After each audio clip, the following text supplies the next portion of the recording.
भरत तिवारी तो आपको याद होगा। अगर आप सोशल मीडिया पे हैं, फेसबुक चलाते हैं, यूट्यूब इंस्टाग्राम चलाते हैं, तो आरा जिला जो भोजपुर जिला कहा जाता है, वहाँ का जो भरत तिवारी का सोशल मीडिया पे अभी इनकाउंटर का वीडियो चल रहा है, वो किसी से छिपा हुआ नहीं होगा।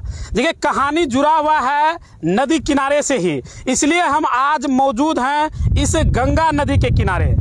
आपको अगर हम बता दें भरत तिवारी की पिछली कुछ कहानी, भले ही आप इस इनकाउंटर के बाद जानते होंगे या फिर इस तरह का वीडियो जो वायरल हुआ था जहां चौकी पर लेटे लेटे हुए बिहार पुलिस के जवानों पर जो है गोली तान दिया जाता है, तब शायद आपको पता चलता होगा कि किस तरह से पुलिस प्रशासन पर ही एक व्यक्ति जो है गोली किस तरह से तान दिया जाता है। लेकिन कहानी उसके पीछे कुछ और है। आपको पिछला साल याद होगा, जमुनिया गांव शायद ही कोई ऐसे लोग होंगे जो सोशल मीडिया पर है इस बात को नहीं जानते होंगे या फिर भूल गए होंगे।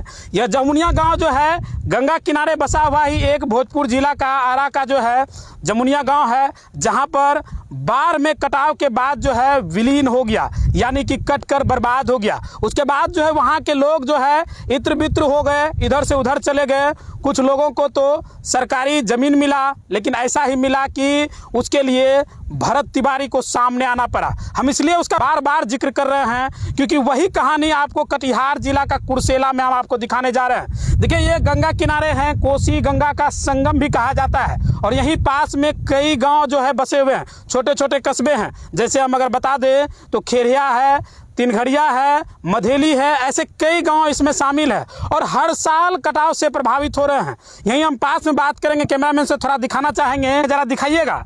यहीं लगभग 100-150 मीटर में आपको एक गांव दिखेगा। ये तिनघड़िया है, ये 4 नंबर बिंटोली है, और पीछे जो कैमरे के पीछे खेरिया यादव टोला है। यानी कि ऐसे कई गांव है जो इस कटाव से जो है प्रभावित होते हैं। किसानों की भूमि जमीन है जिसे उपजाऊ जमीन कहते हैं, वो तो अब बर्बाद हो ही चुका है, लेकिन अब जो बारी है इस गांव पर बरसने वाला है। यानी जो गंगा का कटाव है, इसका सीधा प्रभाव यहाँ के गांव के लोगों पर बीतने वाला है। इसलिए हम भरत तिवारी की चर्चा कर रहे हैं। भरत तिवारी एक व्यक्ति जो शिक्षित था, जो पढ़ लिख कर जो है अपने हक के लिए लड़ता था, अपने समाज के लिए लड़ता था। जिस तरह का चर्चा है कि एनकाउंटर में मार दिया गया। आपने सोशल मीडिया पर जैसा हमने जिक्र किया जरूर देखा होगा कि किस तरह से एक व्यक्ति बिहार पुलिस पर जो है बंदूक तान देते हैं। सम्राट चौधरी तो काफी खुश होंगे क्योंकि उनके बिहार पुलिस ने जो है ऐसे लोगों को जो है एनकाउंटर में मार दिया। लेकिन सबसे बड़ा सवाल है, क्योंकि जब वो आत्मसमर्पण कर दिया, जब उनकी जो बंदूकें थे वह जब पुलिस के सामने फेंक कर आत्मसमर्पण लाइव आके वो जो है अपने लिए कुछ नहीं मांगते हुए, अपने क्षेत्र समाज के लिए, समृद्धि के लिए, अपने गांव के विकास के लिए, जो व्यक्ति को जमीन मिला था उस जमीन में मिट्टी भराई के लिए, ऐसे तमाम तरह की चीजों के लिए आवाज उठाते रहे। लेकिन वही दृश्य कुर्सेला में देखने को मिल रहा है, और क्या पता अगर यही स्थिति कुर्सेला का रहा तो कोई भरत तिवारी यहाँ भी पैदा ना हो और उसके साथ भी कोई ऐसी कोई घटना न हो। हम ऐसे ही युवा से आज हम आपको मिलाने जा रहे हैं जो कुर्सेला के रहने वाले हैं। ये दिलखुश कुमार हैं और स्थानीय ग्रामीण चिकित्सक हैं, और यही हाल कुर्सेला का होने जा रहा है, जो समाज में लगातार हक की आवाज के लिए लड़ते रहते हैं। भरत तिवारी का नाम सुने हैं? जी सुने हैं। 1 साल पूर्व जो घटना घटा वहाँ पे बाढ़ पीड़ित को लेकर जमुनिया में भोजपुर जिला का शाहपुर प्रखंड है जमुनिया गांव, वहीं पे यह घटना घटा है जो अभी सोशल मीडिया पे वायरल हो रहे हैं। वो समाज के लेकर के काफ़ी बहुत सारा वीडियो बनाए और जो निचले दबे कुचले इंसान जो थे उसके लिए आवाज उठाते थे। सोशल मीडिया पे जिस तरह से भरत तिवारी का एनकाउंटर वायरल है, उसमें जो है कई लोग सस्पेंड भी हुए हैं उस कार्रवाई के बाद जो है, और वही स्थिति यहाँ पर दिख रहा है। हमने यमुनिया गांव का बार बार जिक्र किया है, और यही जैसे यमुनिया गांव गंगा किनारे बसा हुआ है, ये कुर्सेला का जो तिनघड़िया गांव है, खेरिया गांव है, ये भी गंगा किनारे बसा हुआ है, और यही गंगा जो है अब गांव के करीब जाते हुए दिख रहा है। एक बात कहना चाहेंगे आपके कोसी न्यूज के माध्यम से, जुल्म के साए में लब खोलेगा कौन? अगर हम भी चुप रहे तो फिर बोलेगा कौन? बिल्कुल, अगर हम भी चुप रहे तो बोलेगा कौन? अपने हक के लिए किसी न किसी को तो आगे आना ही पड़ेगा, आना ही होगा। और आना उस वक्त ज़्यादा ज़रूरी पड़ जाता है जिस वक्त कोई अगर बोलने वाले हो तो उसके ऊपर बोलने पर पाबंदी लगाई जाती है, तो फिर बोलेंगे कौन? इसीलिए हम तमाम क्षेत्र के जो भी युवा साथी हैं सभी लोगों को जागरूक करके एक साथ आए और ये जो कटाव चल रही है पिछले कई वर्षों से चल रही है। हजारों एकड़ हमारे गांव के किसानों का जमीन जो है उपजाऊ जमीन गंगा कोसी में विलीन हो चुका है। अब रहने को बचा है सिर्फ ये घर आशियाना। अब ये भी मतलब इनके ऊपर भी खतरा मंडरा रही है और अभी तक यहाँ पे कोई भी अस्थाई निदान नहीं हो पाया है। और आप देख सकते हैं इधर दिखा सकते हैं कि अभी भी कटाव जारी है, किसी प्रकार का कोई भी आश्वासन नहीं मिला है।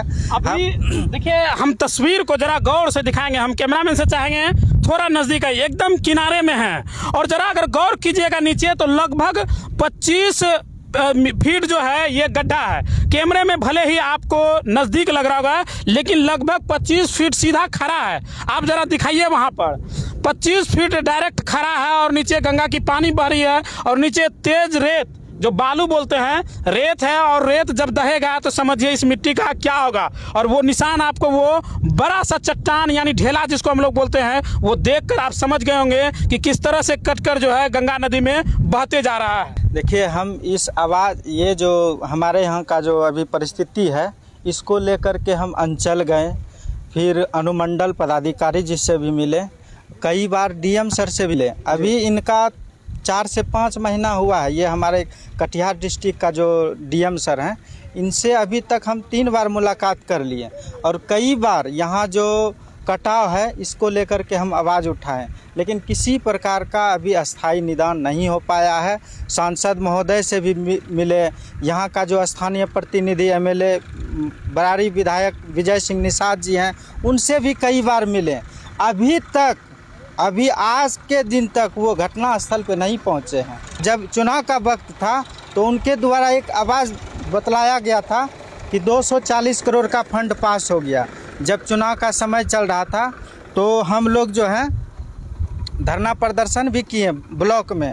एसडीओ सर आए थे बाढ़ नियंत्रण के विभाग से जी। तो उनके माध्यम से बताया गया था नवंबर से दिसंबर तक में जो है ये बोल्डर वाला काम स्टार्ट हो जाएगा न्यू टेक्नोलॉजी के आधार पर, लेकिन कहीं नहीं दिख रहा है। आप लाइव दिख रहा है न्यू टेक्नोलॉजी किधर खोजा जाए, इसमें कहाँ मिलेगा न्यू टेक्नोलॉजी। पीछे अगर हम बात कर ले तो वहाँ पर कुछ मीटर काम तो चल रहा है लेकिन कौन सा नया टेक्नोलॉजी है। आप लगातार ये देखिए ये न्यू टेक्नोलॉजी नहीं है, ये इनकम है, कमाने का एक जरिया है।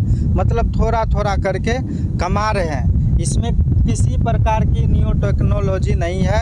हम मेरा वीडियो में बहुत सारा ऐसा वीडियो चला, एक तरफ से काम हो रहा है दूसरे तरफ से कट रहा है। आप इस तरह का उदाहरण समझिए कि जिस तरह से जियो बैग में अभी काम चल रहा है, एक बार चाहेंगे कैमरामैन से फिर दिखाइएगा, लगभग 400 से 500 मीटर की दूरी पे जो काम चल रहा है वही उदाहरण हम आपको देंगे।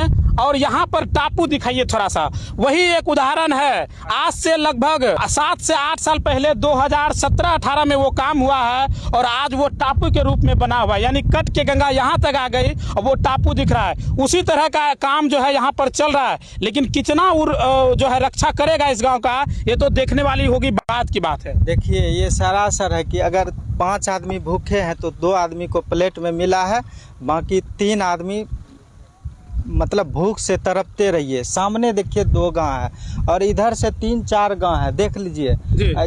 ये कटेगा क्या होगा इसका कोई जिम्मेवारी नहीं है, किसी को कोई सामने तक नहीं आ रहा है, किसी प्रकार का बयान भी नहीं। यहाँ कट रहा है, एकदम सामने काम हो रहा है और यहाँ कट रहा है। कोई देखने के लिए अभी तक कोई किसी प्रकार का पदाधिकारी नहीं आए, ना अनुमंडल से पहुँचे हैं ना जिला से पहुँचे हैं।